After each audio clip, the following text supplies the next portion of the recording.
Once upon a midnight dreary, while I pondered weak and weary over many a quaint and curious volume of forgotten lore, while I nodded, nearly napping, suddenly there came a tapping, as of someone gently rapping at my chamber door.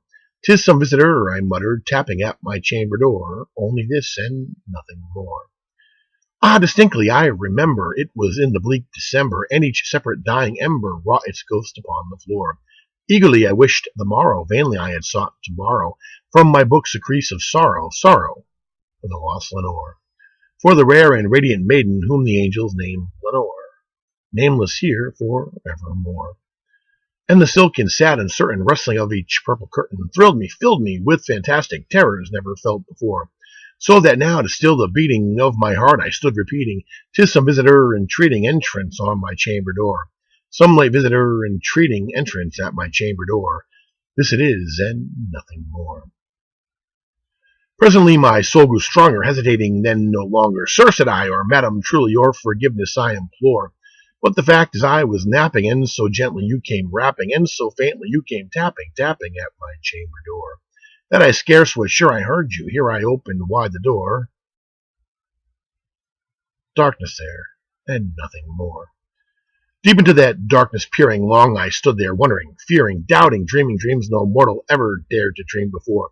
But the silence was unbroken, and the stillness gave no token, and the only word there spoken was the whispered word, "Lenore." This I whispered, and an echo murmured back the word, "Lenore?" Merely this, and nothing more. Back into the chamber turning, all my soul within me burning, soon again I heard a tapping somewhat louder than before. "Surely," said I, "surely that is something at my window lattice. Let me see then what the rede is, and this mystery explore. Let my heart be still a moment, and this mystery explore." "'Tis the wind, and nothing more." Open here I flung the shutter, when with many a flirt and flutter in there stepped a stately raven of the saintly days of yore. Not the least obeisance made he, not a minute stopped or stayed he, but with mine of lord or lady perched upon my chamber door, perched upon a bust of Pallas just above my chamber door, perched and sat, and nothing more. Then this ebony bird beguiling my sad fancy into smiling, by the grave and stern decorum of the countenance it wore, "Though thy crest be shorn and shaven, thou," I said, "art sure no craven, ghastly grim and ancient raven, wandering from the nightly shore. Tell me what thy lordly name is on the night's plutonium shore." Quoth the raven, "Nevermore." Much I marveled this ungainly fowl to hear discourse so plainly, though its answer little meaning, little relevancy bore. For we cannot help agreeing that no living human being ever yet was blessed with seeing bird above his chamber door, bird or beast upon the sculptured bust above his chamber door, with such a name as Nevermore.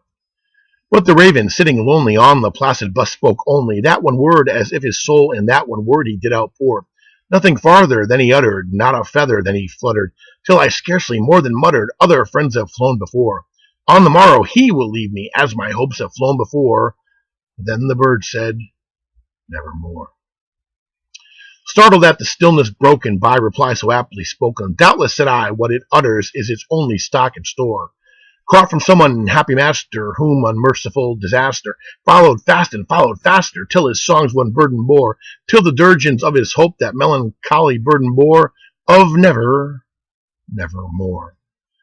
But the raven still beguiling all my fancy into smiling, straight I wheeled a cushioned seat in front of bird and bust and door. Then upon the velvet sinking, I betook myself to linking fancy unto fancy, thinking what this ominous bird of yore, what this grim, ungainly, ghastly, gaunt, and ominous bird of yore meant in croaking "Nevermore." Then I sat and guessing, but no syllable expressing, to the fowl whose fiery eyes now burned into my bosom's core. This and more I sat divining, with my head at ease reclining on the cushion's velvet lining that the lamplight gloated o'er, but whose velvet violet lining with the lamplight gloating o'er she shall press, nevermore. Then methought the air grew denser, perfumed from an unseen censer, swung by seraphim whose footfalls tinkled on the tufted floor. "Wretch," I cried, "thy God hath lent thee, by these angels he hath sent thee, respite, and nepenthe from thy memories of Lenore. Quaff, oh quaff this kind nepenthe, and forget this lost Lenore." Quoth the raven, "Nevermore." "Prophet," said I, "thing of evil, prophet still, if bird or devil, Whether tempter set or whether tempest tossed thee here ashore, desolate yet all undaunted, on this desert land enchanted, on this home by horror haunted, tell me truly, I implore, is there balm in Gilead? Tell me, I implore. Quoth the raven, nevermore. Prophet, said I, thing of evil, prophet still if bird or devil, by that heaven that bends above us, by that God we both adore, tell this soul with sorrow laden, if within the distant Aden it shall clasp a saint and maiden, whom the angels name Lenore. Clasp a rare and radiant maiden, whom the angels name Lenore. Quoth the raven, nevermore. Be that word our sign of parting, bird or fiend, I shrieked upstarting, get thee back into the tempest and night's plutonium shore. Leave no black plume as a token of that lie thy soul hath spoken. Leave my loneliness unbroken, quit the bust above my door. Take thy beak from out my heart, and take thy form from off my door. Quoth the raven, nevermore. And the raven, never flitting, still is sitting, on the pallid bust of Pallas, just above my chamber door.